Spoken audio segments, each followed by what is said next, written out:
Kapag namamasyal ka, isa sa mga pinapasyalan, mga zoo. Ikaw ba, napunta ka na ba sa mga zoo? O saan ka galing na zoo? Eme lang. Sa Baluarte. Ay, di sa Bigan. Oo, you've been there? What's your favorite zoo animal? Aminal? The lion. The lion. Oo, kasi may gusto akong, gusto kong makitang pet animals, pero wala kasi doon, more on sa western. Ano ba yon? Yung gusto mo mahanap? Wow. Sa yung panda, sa mga... sa Shiny. China, oo. Oo, gusto yung ko silang panda. ihag. Oo, di ba parang ang cute nilang panoorin. Nila. Kasi minsan ang mga panda talaga, pag nanonood ka sa mga social media, mukha silang mga eng-eng. Nalalaglag-laglag sila. Tuwat diba? Ulo nila. Oo, pero parang wala lang sa kanila. Oo. Pero ito, isa sa mga hayop ngayon na sumisikat. Ay, totoo. Ang pangalan niya ay, hindi ko babanggitin yung ex ko. Ang pangalan niya ay Capybara. Di ba may mga kanta yan? Capybara, Capybara, Capybara, Capybara. Sabi niya nga.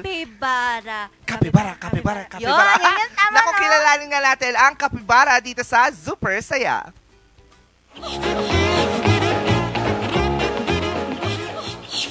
Chill na chill. Laging kalmado at parang laging walang iniisip. Siya ang hari ng chill vibes. Tuklasin natin ang mundo ng largest rodent sa Animal Kingdom. Kilalanin natin ang capybara, kilala din bilang Hydocarus sa siyensa. Ang capybara ay isang semi-aquatic mammal. Kilala sila bilang largest rodent in the world. Kaya nilang lumaki hanggang 4.6 feet at tumimbang ng 145 pounds. Kaya pala sila tinaguri ang largest rodent, walang duda. Sila ay karaniwang nakikita sa South America. Lagi mo silang makikita in pairs, groups, o minsan ay sa mas malaking herd. Ano nga bang kinakain niya? Ang capybara ay herbivore. Siya ay fan ng mga damo at aquatic plants. Sa kabila ng kanilang cute na itsura, isang unusual diet ang parte ng kanilang everyday life. Tulad ng guinea pigs, rats at rabbits, capybaras do coprophagy. Ito ay isang behavior na kung saan kinakain ng capybara ang kanilang sariling poop o feces sa umaga. Kinakain nila ang kanilang sariling poop para maka-absorb ng additional nutrients. Dumako naman tayo sa courtship at reproduction ng capybara. Chill lang ang mga ito kapag mating season. Binabantayan ng male capybara ang female capybara na in heat. Nagwiwisal naman ang female para ma-attract ang mga male. Sa tubig kadalasan nangyayari ang reproduction phase nila. Kahit gaano sila ka-chill, may threat pa rin sa kanila. Dahil ito sa illegal pet trade, hunting at habitat loss. Sa likod ng kanyang relax na muka, siya ay may malaking bahagi sa kalikasan. Peacekeeper ng wetlands, grass trimmer ng mga gubat at magandang example ng emotional regulation.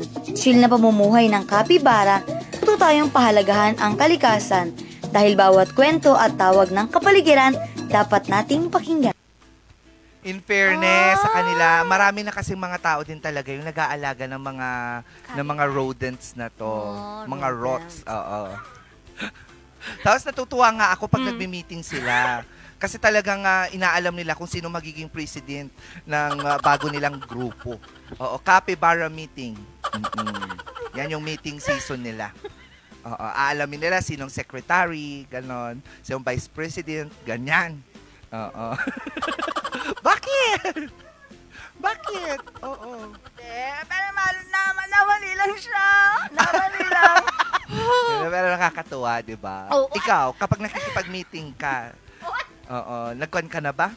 Naging president ka na ba ng eskwela nyo? Hindi pa. Hindi pa. Wala naman kasing meeting. Paano magkaka-meeting? Bakit? Di ba usually ginagawa yun sa mga classrooms? O mga mag-i-school meets. Yung mga nag-i-school meets, nagbi-meeting yung mga yan, tapos isasabihin nila sinong president, vice president, secretary. Pero walang capybara. Meron roots. Roots ang madami. Yun yung pinanggagalingan ng mga halaman, roots. Ewan ko sa'yo.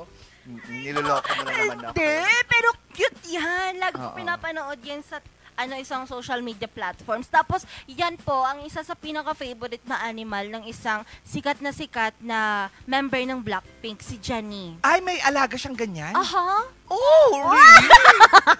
Oh my, I cannot. Oo, anong kinakain niya? Rot? Rot scrap. Ang mga, yung mga kinakain ng mga rot scrap na mga ganyan. Oo, mga carrots. Tuwing nagmi-meeting sila. Yun yung kanilang snacks. Uy, nakakamiss ka, Akira. Hindi si Akira yun. Hindi nga. Pero nakita ko si Akira, nakipagbunong braso yata siya sa Session Road. Siya ba yun? Oo, siya. Siya yun, no? Oo, hi! We miss Hi! you. Speaking of Session Road, ayan nagsara. Hanggang kailan magsasara? For the whole September. For the whole week ba? Magsasara ang Session Road? No, every Sunday lang. Every Sunday. Kasi yesterday, dahil umpisa, Yes. kaya nagsara yung Session Road. Aha. Naku, masaya na naman maglakad dyan. Oo, gagastos na naman. Makakapag-meeting kaya tayo with capybaras dyan? Oo. Hindi, wala naman. Ano bang favorite animal mo aside from yung sinabi mo? Dog. Dogs. Dogs talaga. Ako, rabbits. Why? Part din sila ng mga rots. Pamilya din sila ng mga rots. Rodents. Yung dog kasi, At mahilig sila sa rot crops. Like carrots. Nag-meeting din sila? Hindi. Oo. Ganun ba yun? Ayan mga ka-MB, pero in fairness, ang mga kapibara talaga nakakagaan ng pakiramdam kapag pinapanood mo talaga sila. Tsaka ang chill nila. Sobra. Yan Diba? yung tipong dapat kapag hectic na yung schedule mo, manood ka ng kapibara. Yung nakasakay pa sila sa likod ng crocodile. Crocodile. Crocodile. Crocodile. Crocodile. Crocodile. Crocodile. Alligator. Alligator. Yes. Gano'n. Opo, yun po yung isa sa mga nakakaaliw na mga video. Yung nakasakay sila sa alligator.